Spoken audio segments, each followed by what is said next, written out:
और अब से कुछ देर के बाद अरविंद केजरीवाल अपने कार्यकर्ताओं और मीडिया को संबोधित जरूर करेंगे, लेकिन हम एक चीज जानकारी दे दें कि दरअसल इससे पहले लगातार अरविंद केजरीवाल रेल भवन जा रहे थे, लेकिन रेल भवन भी अब वो नहीं जा सकते हैं। यानी कि इससे पहले फ्रेश होने के लिए भी जाते थे, कुछ बैठक के लिए जाते थे, अब वो दरवाजे बंद कर दिए गए हैं। और जो जानकारी अरविंद केजरीवाल के जरिए खुद हमें दी गई है, उसमें चेयरमैन की तरफ से यह ऑर्डर आया है कि दरअसल रेल भवन का इस्तेमाल अरविंद केजरीवाल ना करें, यानी दिल्ली का मुख्यमंत्री अब रेल भवन में भी नहीं जा सकता है, ये व्यवस्था। और ये सुबह से उनको परेशानी थी, लेकिन जब ये बात पता आई करने की कोशिश की गई कि आखिर क्यों उन्हें मनाहट हो रही है, जबकि तकरीबन 2:30-3 बजे वो आखिरी बार वहां बैठे थे, जिस मीटिंग को कर रहे थे वहां हम भी पहुंचे थे उस मीटिंग में, लेकिन उसके बाद से अब दरवाजे बंद कर दिए गए हैं, 2 रो बैरिकेड्स की लगा दी गई है और अरविंद केजरीवाल अब रेल भवन में भी नहीं बैठ सकते हैं। और ये भी हम बता दें, दरअसल अरविंद केजरीवाल की जो अपनी वैगनॉर गाड़ी, जहां पर वो जिस जमीन पर सोए थे, वो रेल भवन के पैरेलल में ही जो सड़क है जो पार्लियामेंट की दिशा में जाती है, उसी सड़क पर सोए थे और फ्रेश होने के लिए वो अक्सर रेल भवन जा रहे थे, लेकिन अब वो दरवाजा भी बंद कर दिया गया है। तो ये एक टकराव है या राजनीतिक तौर पर परिस्थितियों को ऐसी दिशा में ले जाने की कोशिश हो रही है जहां पर अरविंद केजरीवाल कहीं ना कहीं आकर टूटे। तो ये एक अपने तरीके का मनोवैज्ञानिक दबाव भी बनाया जा रहा है, उसके कुछ राजनीतिक मायने भी निकाले जा रहे हैं। और अब ये जानकारी भी आ रही है कि दरअसल अभी तक कांग्रेस के भीतर एक नई मंत्रणा भी है कि क्या अगर ये गवर्नेंस फेल दिखाई दे, अगर गवर्नेंस दिल्ली में नहीं है और दिल्ली की सरकार उनके विधायकों के भरोसे टूटी हुई है, तो ऐसी स्थिति क्यों ना लाई जाए कि कांग्रेस ही जनता के बीच जाए और इस बात का जिक्र करें कि क्या आपको इस तरीके की गवर्नेंस मंजूर है।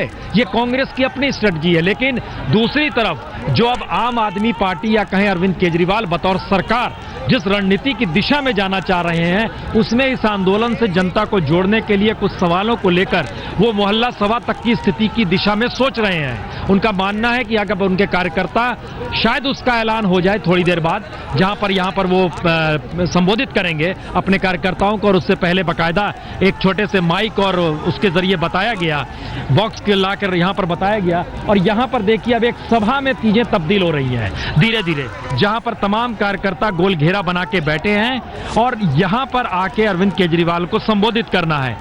ये एक पूरा का पूरा घेरा इस तरीके से बनाया जा रहा है जिससे जो आगे की रणनीति है उसमें 3 चीज रखने की बात हो रही है। पहली, किसी भी तरीके की हिंसा नहीं होनी चाहिए। जो बैरिकेड्स पर इससे पहले लाठीचार्ज हुआ है, उसमें अरविंद केजरीवाल का कहना है कि जिस भी पुलिसकर्मी ने लाठीचार्ज किया उसके खिलाफ कार्रवाई होनी चाहिए। और ये जिक्र वो जरूर करेंगे, एलजी से करेंगे, और होम मिनिस्टर को लेकर तो वो सीधे टकराव पे है कि दरअसल होम मिनिस्टर से कैसे बात की जाए जब पैसा उस रूप में जाता है। और अब सीधे आपको लिए चलते हैं अशोक सिंघल के पास। 3 पुलिस वालों के खिलाफ कार्रवाई की मांग को लेकर के दिल्ली के मुख्यमंत्री अरविंद केजरीवाल धरने पर बैठे हैं। बात करने के लिए हमारे साथ मौजूद हैं दिल्ली पुलिस कमिश्नर बीएस बसी साहब। बसी साहब, 3 पुलिस अधिकारियों के खिलाफ कार्रवाई की मांग कर रहे हैं अरविंद केजरीवाल, तो क्या आप लोग करेंगे उनके खिलाफ कार्रवाई? देखिए, इस बारे में जब मुनासिब कोई कार्रवाई की जाएगी तो आपको इसके बारे में जानकारी दे दी जाएगी। तो उनकी मांग का क्या होगा? पूरे और रेल भवन के पास, पार्लियामेंट के पीछे धरने बैठे हुए, पूरा आपको लगता है स्थिति खराब है? देखिए, हम इस सिचुएशन के बारे में पूरी जानकारी मेरे पास है और जिस पे हम नज़र रखे हुए हैं, जो इसमें ज़रूरी होगा उसको किया जाएगा। पर लैंड ऑर्डर की प्रॉब्लम हो रही है, आप मानते हैं इससे?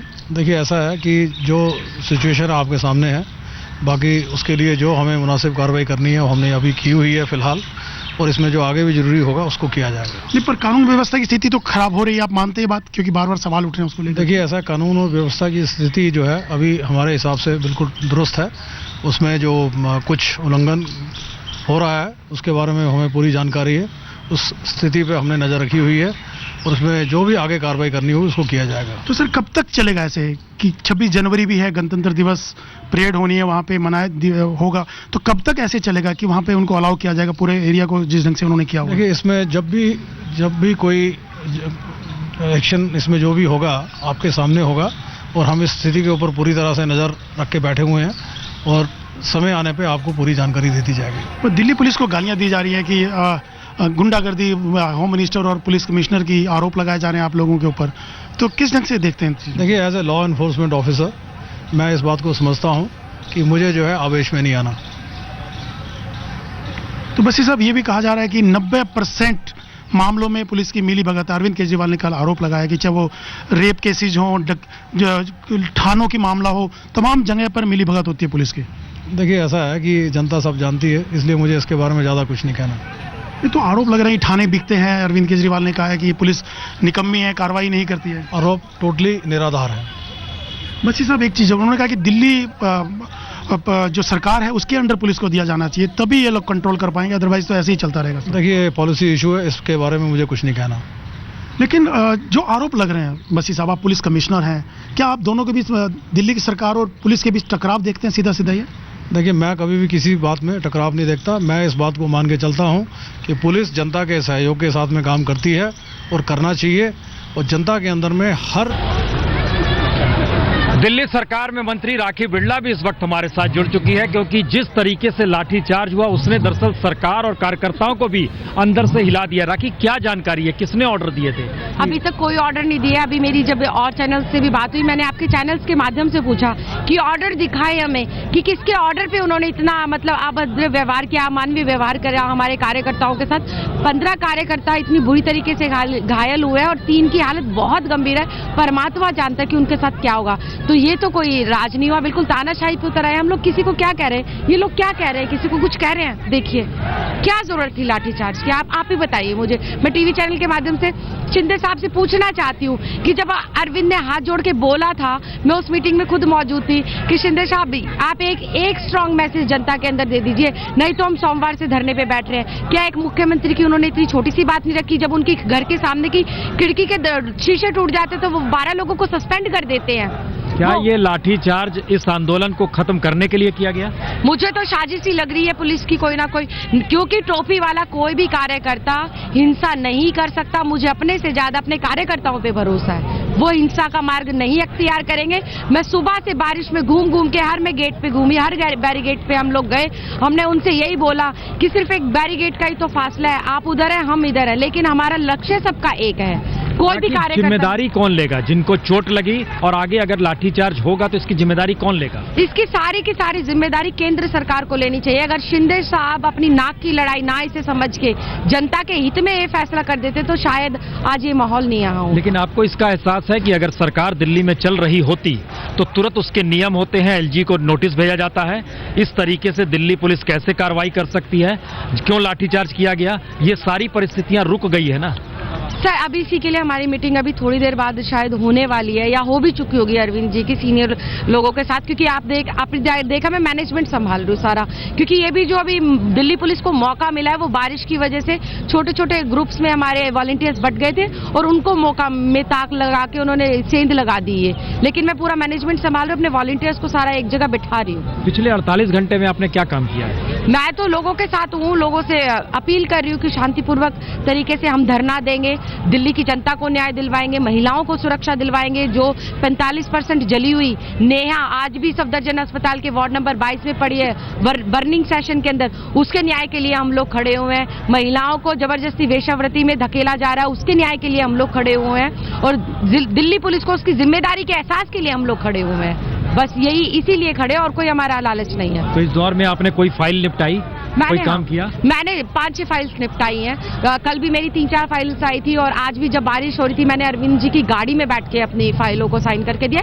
काम को किसी तरह से मतलब वो नहीं करेंगे, हम नजरअंदाज नहीं करेंगे। हमारे लिए काम भी उतना महत्वपूर्ण है, लेकिन उसके साथ साथ दिल्ली की जनता के लिए की सुरक्षा भी हमारे लिए उतनी ही महत्वपूर्ण है जितने के हमारे लिए हमारा काम है। शुक्रिया राय।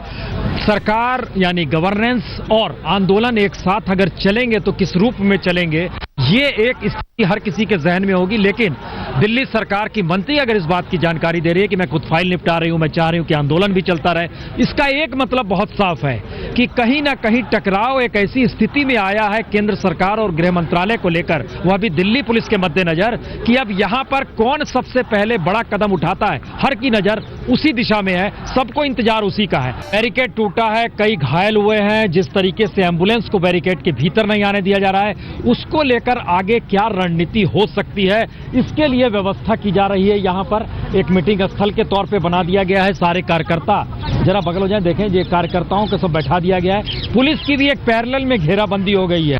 ये एक अजीबोगरीब परिस्थितियां हैं कि दिल्ली सरकार दिल्ली की पुलिस को लेकर परेशान है और दिल्ली पुलिस ही एक घेराबंदी करती है और उसके भीतर दिल्ली सरकार को जो निर्णय लेने हैं वो दिल्ली पुलिस के खिलाफ लेने हैं और गृह मंत्रालय इन सारी परिस्थितियों पर लगातार नजर रखे हुए है। लेकिन जब बात कीजिए तब एक बात निकलकर सरकार की तरफ से आ रही है कि वो पहला स्टेप कौन उठाए। इस दिशा में हर की नजर है। क्या वाकई गृह मंत्रालय स्टेप उठाएगा, जिसमें बात सस्पेंशन की है 3 एसएचओ और 2 एसीपी की, या फिर अरविंद केजरीवाल उठाएंगे कि गवर्नेंस के सवाल को लेकर वो कहेंगे कि अब हम आगे बढ़ते हैं और हम एक नई प्लानिंग लेकर आते हैं कि हम इस रूप में दिल्ली चलाएंगे। इंतजार हर कोई इसी बात का कर रहा है।